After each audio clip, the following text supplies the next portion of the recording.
Vamos falar dos 3 piores erros que você pode cometer durante o seu processo de nacionalidade portuguesa?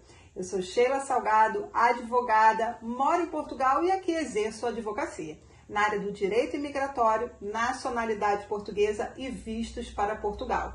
Então, que erros são esses que podem acabar com o seu processo de nacionalidade portuguesa e até mesmo extinguir o seu direito? Eu vou falar de 3, talvez o pior eu deixe para o final. Então não deixe de assistir porque esse vídeo vai ser muito importante para você. Mas antes eu quero te pedir para me seguir lá no meu Instagram, que é o Direito Portugal. E essas dicas eu peguei lá dos meus seguidores que constantemente eles me perguntam sobre nacionalidade portuguesa. Também curte esse vídeo e compartilha com quem você sabe que precisa dessa informação. Então vamos lá, o primeiro erro que você jamais pode cometer no seu processo de nacionalidade. O processo de nacionalidade portuguesa, ele é formal. Então ele requer reunião de todos os requisitos legais que está na lei da nacionalidade portuguesa, que é a 37/81. Para cada processo de nacionalidade, você precisa reunir uma documentação específica. E muitas pessoas, muitas vezes, entram em contato comigo aqui no escritório a perguntar, mas qual é a lista de documentos que eu preciso para esse tipo de nacionalidade? Isso só pode ser avaliado caso a caso. Não existe uma lista fechada, porque em vários casos eu tenho que complementar documentação. Então, a conferência de todos esses documentos para avaliar, principalmente nos casos dos descendentes, se toda aquela árvore genealógica está preenchida, isso é muito sério. Então, você tem que começar com a certidão do cidadão português, o assento de nascimento ou registro de batismo dele, conferir a filiação do português, os avós paternos e maternos do português, para depois você confrontar tudo isso com as suas certidões dos seus familiares. Se for para neto, você tem que achar todos aqueles nomes lá na certidão do filho do português e depois do neto do português.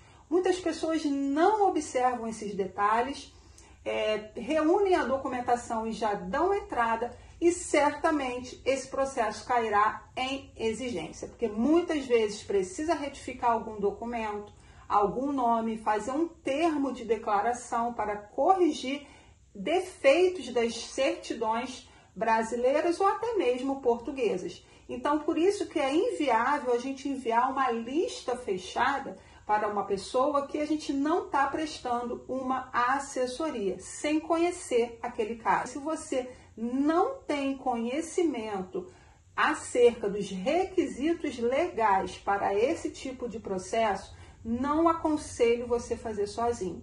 Para sua segurança, contrate sim um advogado, uma advogada da sua confiança. Isso é muito importante, porque se esse processo cair em exigência, esse profissional saberá cumpri-la. Ou, na melhor das hipóteses, ele não vai entrar com o processo enquanto não conferir toda a documentação e, de repente, já corrigir alguns erros e pedir para retificar algumas certidões. Então, isso é muito sério.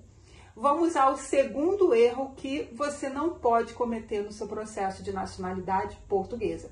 E aqui eu quero falar dos bisnetos de portugueses. Nesses casos, o bisneto não pode solicitar diretamente uma nacionalidade portuguesa. Primeiro tem que ser o neto. Por quê? A lei da nacionalidade portuguesa só concede a nacionalidade até a segunda geração em linha reta. Então, o bisneto já não está mais dentro desse conceito. Primeiro, você tem que solicitar a nacionalidade do neto para então, quando ela for concluída, solicitar do bisneto. E o que eu já vi muitas vezes na prática, esse bisneto dá entrada na nacionalidade do neto que muitas vezes já está falecido. Isso é um erro muito grave, porque esse neto tem que solicitar a nacionalidade portuguesa em vida. E por mais que ele venha a falecer no decorrer do processo, isso não será um impedimento, porque ele solicitou em vida, faleceu durante o processo, então ele vai ter direito à nacionalidade portuguesa. Bem, mas se a pessoa, o bisneto, entrar com o processo do neto que já é falecido, pode ter certeza que a conservatória, muitas vezes, a depender da idade dessa pessoa, vai pedir a prova de vida. Eu já vi casos de bisnetos que entraram com a nacionalidade do neto falecido quando ele já tinha 98 anos. É claro, a conservatória, o primeiro ato que ela exigiu foi a prova de vida dessa pessoa.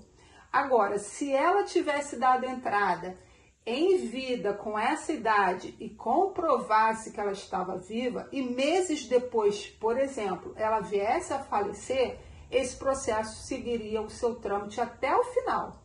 Seria emitido um assento de nascimento e depois disso o neto poderia solicitar a sua nacionalidade portuguesa.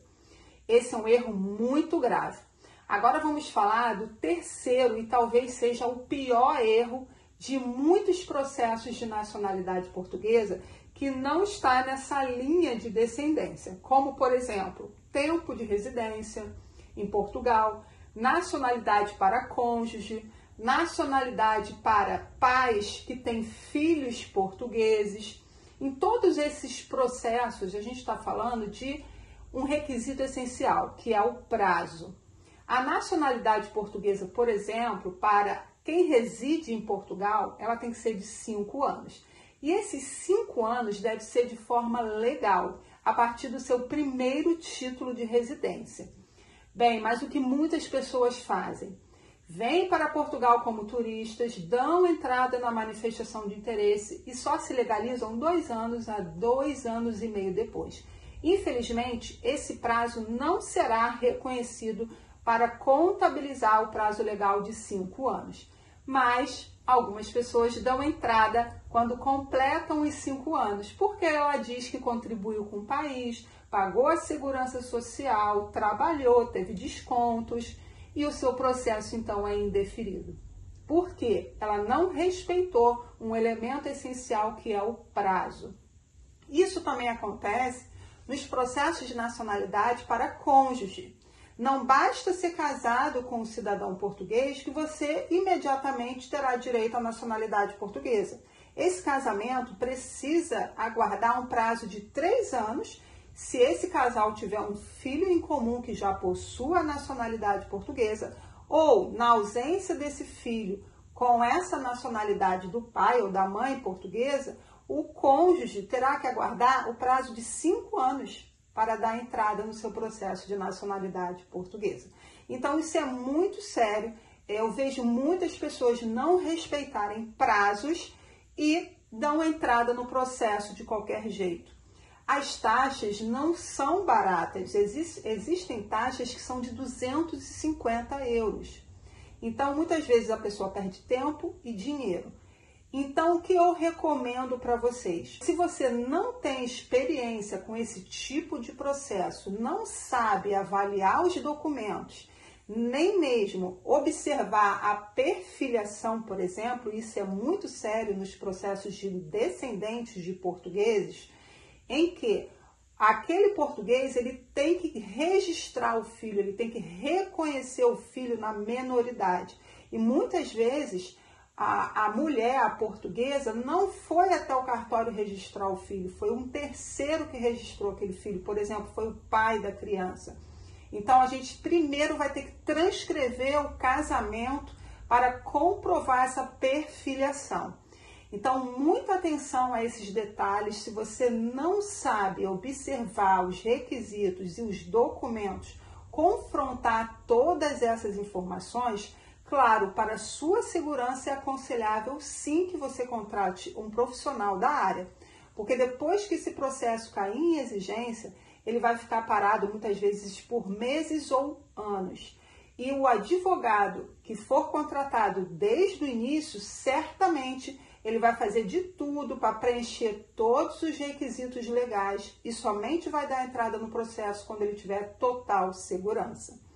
Bem, espero que vocês tenham gostado desse vídeo e se precisar de assessoria do nosso escritório, eu vou deixar o link na descrição desse vídeo. Até o próximo vídeo!